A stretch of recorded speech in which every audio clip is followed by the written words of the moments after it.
now to take your questions and hear your ideas, it gives me great pleasure to welcome the leader of the Liberal Party of Canada and the official opposition, Michael Ignatieff.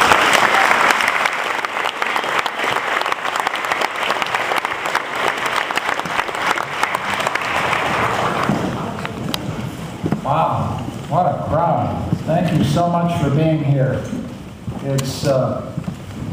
I want to talk to you today about the future of our country, and I want to talk to you about politics. And the size of this crowd and the size of the crowd at the University of Toronto Mississauga campus is a refutation that you folks don't care. So give yourself a big pat on the back.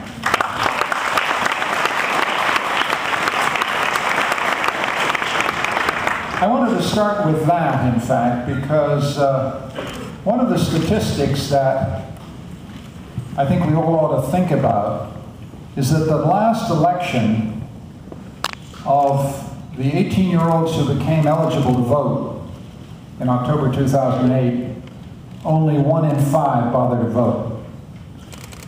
So you're in this room because you care. Some of you are liberal, some of you are, what can I do? Some of you are not. But you're all welcome. And you're all welcome because you're curious and you care. But there are a lot of young Canadians of your generation who think politics is a cynical, hopeless business, and politicians aren't to be trusted. And I don't blame them. And this is a challenge we have to face honestly as a country.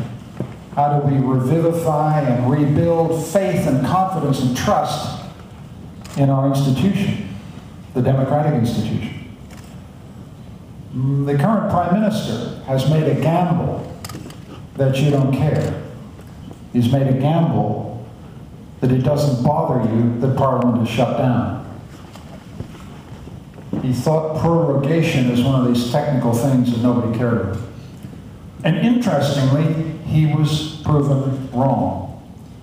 There's been a real tide across the country of quiet anger at a Prime Minister shutting down Parliament on New Year's Eve when he thought you had other things better to do, and you certainly did on New Year's Eve, I hope.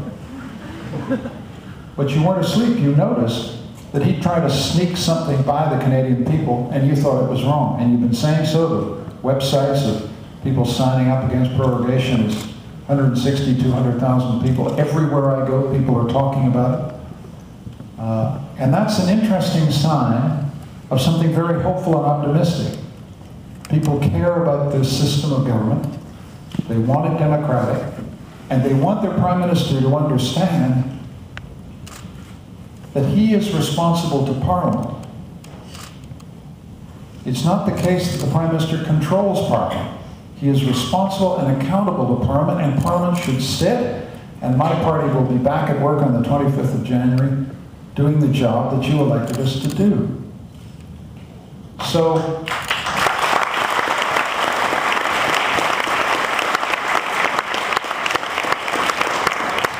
but the political problem goes much deeper than that.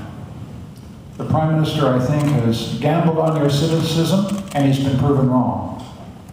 But there's a deeper problem here, and we have to be honest about it. In 1960, 80% of Canadians voted at general elections in 1960. By 2008, that number had sunk below 60 to 56%.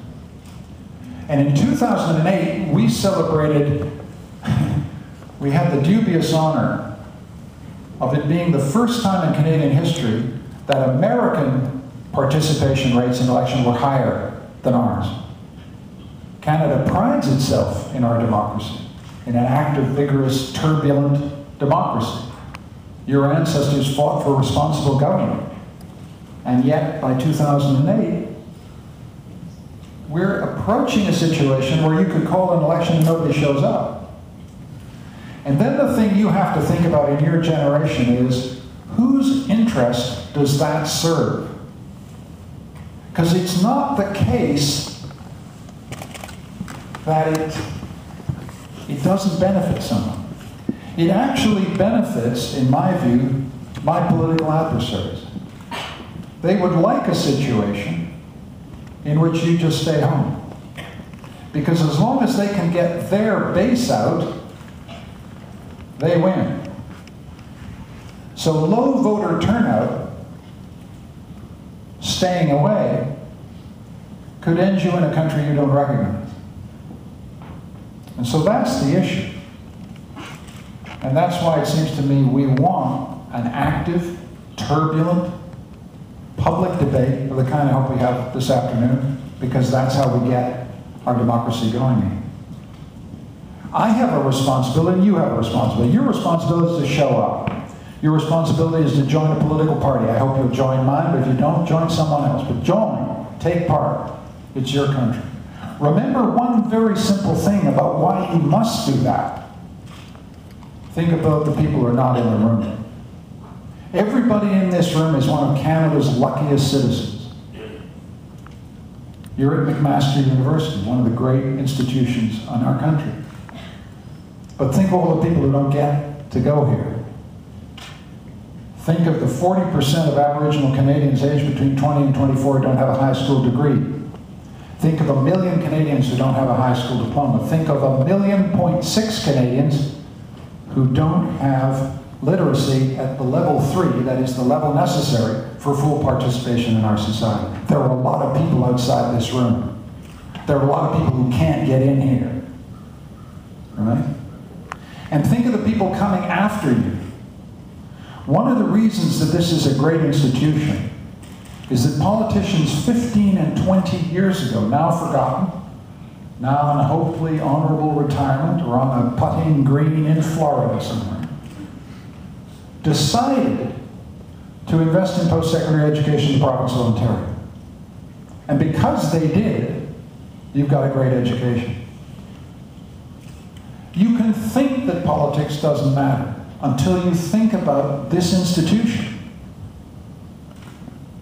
and what it's given you. And then you think forward to your obligations to the people who come after you. And you've got to fight for post-secondary education accessible to every Canadian. If you've got the grades, you get to go. And you have to fight for it, and you have to stay in political parties that believe in that. It's the best anti-poverty program I know, it's the best equality program, it's the best hope program we've got in our country. But it won't be sustained unless you step up, and I step up.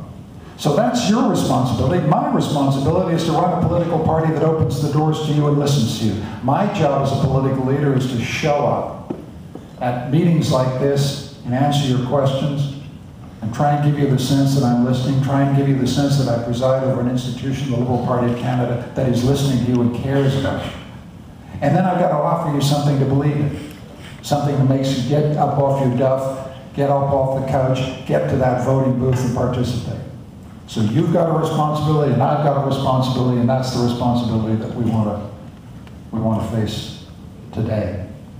And my wife is here, and so she's giving me that look that wives give their husbands, and husbands give their wives, which is, you've been talking too long. And you've got to shut up and listen. Is that right? That is right. So I got another thing to say, but I'm not going to say it now. And I think what we should do is go directly to the microphone so we have as much time as possible. And I will try and be concise if you're concise. So stand up and let's get going.